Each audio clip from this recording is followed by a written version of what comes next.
Perhatikan dari siapa kalian mengambil agama kalian.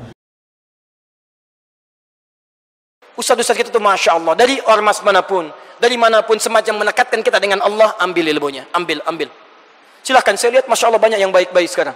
Ya, ada Ustaz Firanda, ambil ilmunya dalam hal akidah dan sebagainya. Ada Ustaz Khalid Basalama, ambil ilmunya.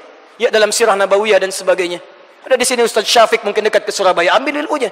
Ya, ada Ustaz Abdul Somad yang di Riau, ambil ilmunya. Anda tidak sepakat, tinggalkan yang tidak sepakatnya.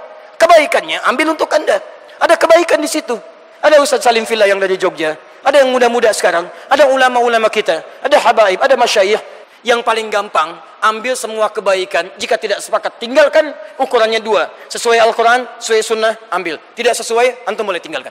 Ada sampahnya, ada racunnya, ada yang baiknya. Khuz masafa da' makadar. Ambil yang jernih, buang yang keruh. Yang baik-baik ambil, yang buruk-buruk buang. Dan pernyataan yang menyimpang adalah ambil baiknya, tinggalkan buruknya. Ini menyimpang, ini syubhat terbesar di zaman now. Jangan mengatakan, Ustaz, ana mau ambil baiknya. Kalau kau orang berilmu, kau bisa bedain mana yang baik, mana yang salah. Tapi kalau kau nggak berilmu, mana yang baik dan mana yang salah? Kau anggap Masya Allah nih guru, Masya Allah, akhirnya semuanya masuk. Dan kita lihat, jamaah ini menakutkan sekali, jamaah. Kalau kita tahu dia tidak mengajak kepada pemahaman para sahabat, maka aku tinggalkan. Kenapa? Yang paling paham dengan Quran dan Sunnah ini para sahabat. Orang-orang sekarang ini seharusnya yang mencontoh mereka. Barakallahu fikum. Kita ambil aja semua yang baiknya, yang jelek ditinggal. Astagfirullah. Dia pikir makanan buka puasa kali ya. Agama ya harus bener. Bukan ambil benernya, tinggal buruknya. Ya bukan agama itu namanya. Agama nggak ada yang buruk, semuanya bener. Imam Az-Zahabi mengatakan, innal quluba dha'ifah wa syubha khattafah. Ya, hati itu lemah sementara syubhat itu menyambar. Kemudian Imam Ahmad mendatangi majelisnya dengan bersembunyi di balik tirai, didengarkan. Imam Ahmad bisa sampai menangis karena memukaunya, tapi penuh dengan syubhat. Sehingga disamakan Imam Ahmad jangan. Lama hukum telah jelas, halal jelas, haram jelas, halal haram ini syubhat tengah-tengahnya sudah jelas. Malah cari yang nggak jelas, yang remeng. Ya nasib dah. Udah dibilang kuciptakan manusia min dzakarin wa unsa, laki dan perempuan, dia pilih yang tengah-tengah. Ambil baik, buang buruknya. Dari mana kita tahu yang baik mana yang buruk? Lebih baik kita tinggalkan sehingga tidak masuk yang kita belum punya filter. Ya, kita tidak punya filter. Bagaimana kita akan bisa tahu mana yang baik mana yang buruk? Ya. Oleh karena itu lebih baik kita. Imam Muhammad bin Sirin dia mengatakan, inna hadzal ilma dinun fanzuru amman ta'khudhu dinakum. Sesungguhnya ilmu itu adalah agama. Maka oleh karena itu lihatlah dari mana kalian mengambil agama kalian. Apakah kita bisa menjamin mana yang baik untuk kita ambil, mana yang salah untuk kita tinggalkan? Kan di sini ambil yang baik, buang yang buruk. Berani nggak? Bisa nggak kita memastikan ini yang baik saya ambil, itu yang buruk saya tinggalkan? Belum tentu. Belum tentu. Jangan-jangan yang kita kira baik padahal buruk, yang kita buruk padahal baik.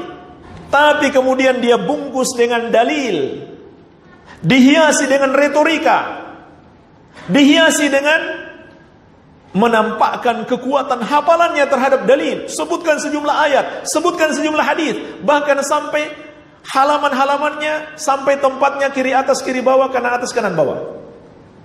Dia sebutkan. Kita pun terpukau, padahal tadinya kita tahu salah. Ketika dia hiasi dengan itu, akhirnya kita anggap benar yang salah.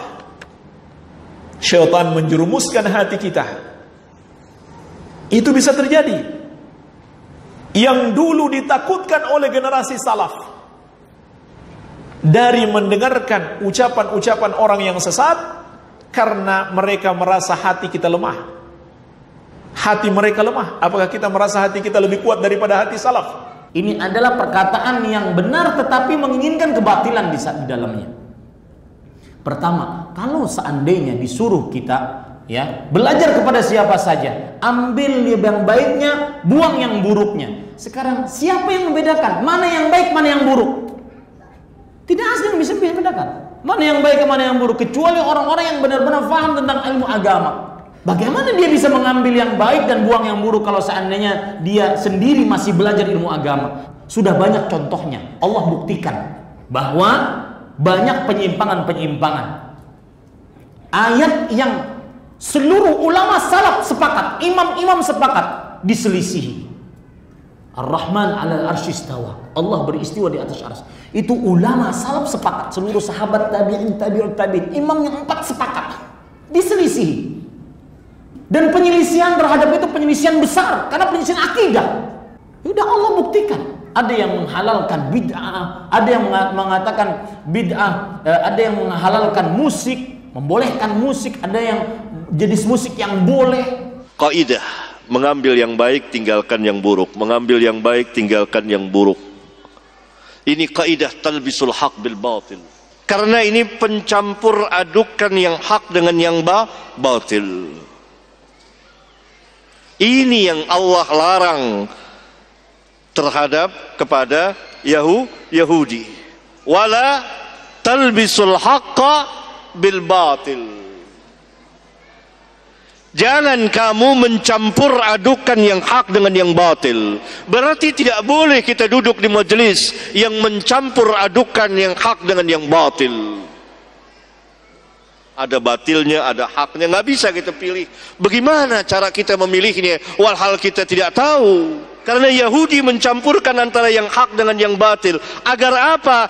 Tersamar yang hak itu dan selalu yang batil ada di atas. Itu berbahayanya mencampurkan yang hak dengan yang batil. Dan tidak benar perkataan itu. Ambil baiknya, buang buruknya. Dari mana kita tahu yang baiknya dan buruknya? Walhal dia terjadi pencampur adukan antara yang hak dengan yang batil. Karena akibatnya orang tidak tahu yang hak dan akan mengenal yang batil. Kenapa? Karena yang batil itu akan terkenal, masyhur, naik, dan yang hak akan hilang.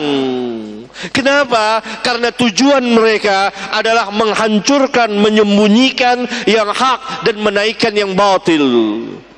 Jangan kamu mencampur adukan yang hak dengan yang batil, dan jangan kamu sembunyikan yang hak padahal kamu tahu.